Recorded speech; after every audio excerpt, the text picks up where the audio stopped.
বছর পরাধীনতার গ্লানিতে ডুবে থাকে এই দেশ। আবার বৃদ্ধ বনিতার উপর চলে অত্যাচারের স্টিম রোলার। শুরু হয় ভারতের স্বাধীনতা আন্দোলন। মূলত এই আন্দোলনে ছিল দুটি পন্থা, দুটি দিক। গান্ধীজির নেতৃত্বে একদিকে ছিল অহিংস আন্দোলন, অন্যদিকে শুরু হয় সশস্ত্র লড়াই। মুক্তির লড়াইয়ে প্রাণ দেয় শত সহস্র নরনারী। তারই প্রেক্ষাপটে আমাদের আজকের উপস্থাপনা মুক্তির লড়াই।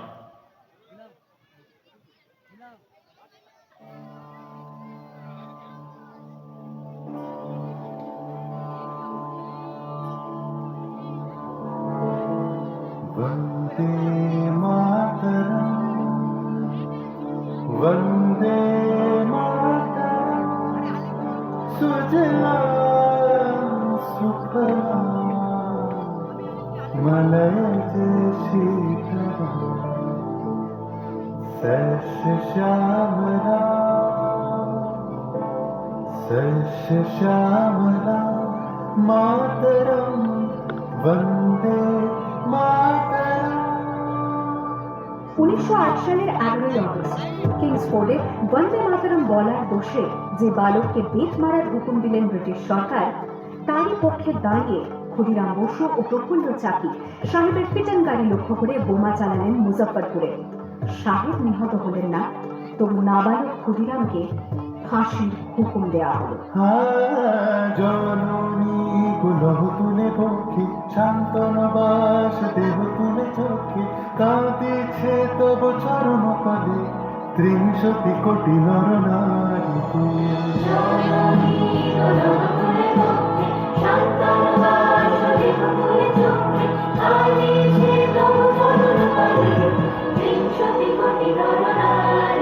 যারা স্বর্গগত তারা এখনো চলে স্বর্গের চেয়ে প্রিয় জন্মভূমি এসো স্বদেশ প্রতির মহাদীক্ষান সেই মৃত্যুঞ্জয়ে সর্বজয়ী। যারা জীর্ণ জাতির বুকে জাগালো আশা মন মনের মুখে জোগালো ভাষা আজি রক্ত কমলে গাথা আজি রক্ত কমলে গাথা মারল খালি বিজয় লক্ষ্মী দেবতাদের কালে মুক্তির মন্দির শুকানো তবে কত প্রাণ হলো বলিয়া লেখা আছে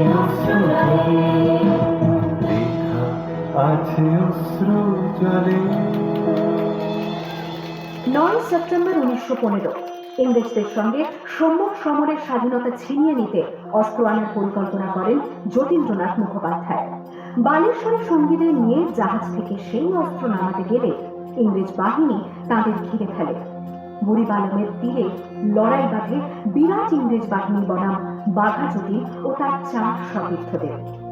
এককালে শুধু ভোজালি হাতে যিনি বাঘ মেরেছিলেন, সেই বীর সেদিন লুটিয়ে পড়লেন। আমি হাসি হাসি পড়ব ফাঁসি দেখবে ভারতবাসী ও মা হাসি হাসি পড়ব ফাঁসি দেখবে ভারতবাসী একবার বিদায় দে মা ঘুরে আসি। 18 এপ্রিল 1918 মাস্টার সূর্য সেন ও তার 65 জন শিষ্য মিলে পরিকল্পনা করে চট্টগ্রামে ব্রিটিশ পুলিশের অস্ত্রাগার লুট করেন এবং তারপরে লুকিয়ে আশ্রয় নেন জালালাবাদ পাহাড়ে। এর 4 দিন পর ব্রিটিশ বাহিনী খুঁজে বার করে মাস্টারদা ও তার সঙ্গীদের। সেদিনের অস্তমিত সূর্য ছিল সূর্য সেনের রক্তের আহ্বান শোনো আহ্বান আসে মাথায় ভুলতে নিয়ে দুস্তা পানিস্তা প্রেমে বন্যার মতো বেরিয়ে আহ্বান শোনো আহ্বান আসে মাথায় ভুলতে নিয়ে দুস্তা পানিস্তা প্রেমে বন্যার মতো বেরিয়ে যুব সঞ্চিত সুরনি দিয়েছে সারা হিমগের সঙ্গে সূর্যের অধিকারা যাত্রা শুরু হচ্ছে ছুটে দুর্বার বেগে তুলি মুক্তা চারে মুক্তা নাচে মুক্ত শতনবী যাত্রা শুরু হচ্ছে ছুটে দুর্বার বেগে তুলি মুক্তা চারে মুক্তা নাচে মুক্ত শতনবী এই শুধু সুখ যে নবপ্রাণে জেগেছে, রণসাজে সেজেছে, অধিকার অর্জনে এই শুধু সত্য যে নবপ্রাণে জেগেছে, রণসাজে সেজেছে অধিকার।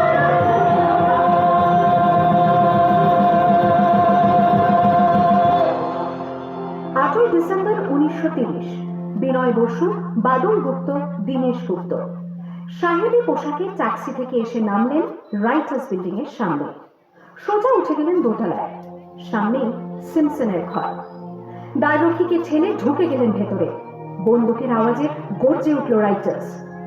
লুটিয়ে পড়লেন সিমসন। এরপর রাইটার্স বিল্ডিং এর অলিন্দ বারবার গর্জে উঠল বিপ্লবীদের গুলির শব্দে।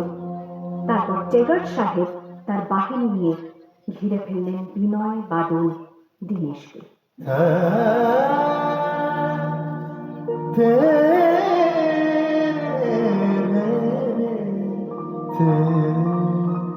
দুর্গম গিরিকান্তা মুরুদোস্তার পারাবারই, লঙ্ঘিতে হবে রাত্রি নিশীতে যাত্রীরা হুঁশিয়ার।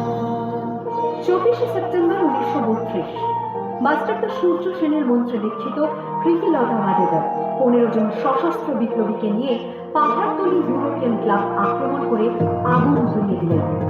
ভারতীয় ইতিহাসের স্বাভিমানী মহারানীদের মতো নিজের আত্মমর্যাদা অক্ষুণ্ণ রাখতে সেদিন প্রীতিলতা ওয়াদেদার পটাশিয়াম সায়ানাইড খেয়েছিলেন ব্রিটিশ পুলিশদের সামনে।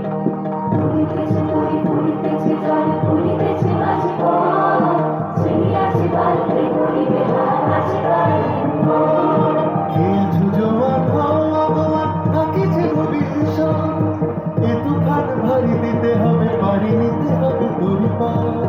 দুর্গম গিরিকান্তা মুরুদোস্তার পারাবারই, লঙ্ঘিতে হবে রাত্রি নিশীতে যাত্রীরা হুঁশিয়ার।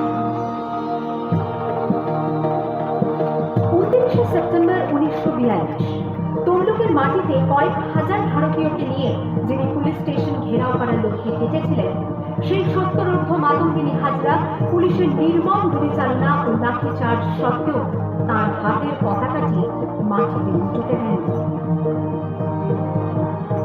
আর ঠিক তার পরের বছর 1943-এর 30শে ডিসেম্বর জাপান সরকারের অধীনে থাকা আন্দামান দ্বীপ সেদিন হস্তান্তর করা হলো ইন্ডিয়ান ন্যাশনাল আর্মিকে। পোর্ট ব্লেয়ারের মাঠে তিরঙ্গা পতাকা তুললেন সুভাষচন্দ্র।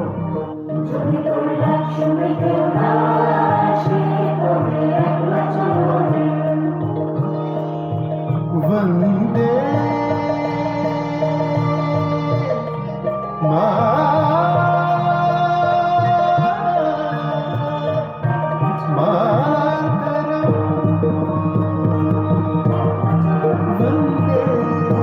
मातरम, वंदे वंदे मातरम।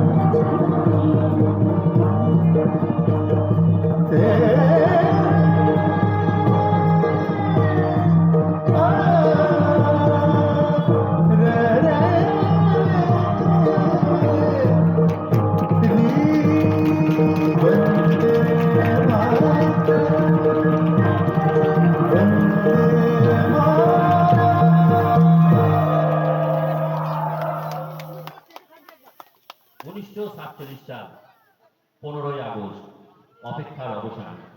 সহস্র বিপ্লবী রক্তে রঞ্জিত হল স্বাধীনতার রবি। বহু মানুষের বলিদান, কারাদণ্ড আর দ্বীপান্তরে স্বাধীনতার আস্বাদন গ্রহণ করল এই দেশ। তাদের অনেকেই আজ নিছকই ইতিহাস, অনেকেই হারিয়ে গেছে স্মৃতির অলিন্দে। যারা দেশকে মুক্তির আলো দেখিয়েছিলেন, আমাদের পক্ষ থেকে রইল তাদের জন্য স্যালিউট।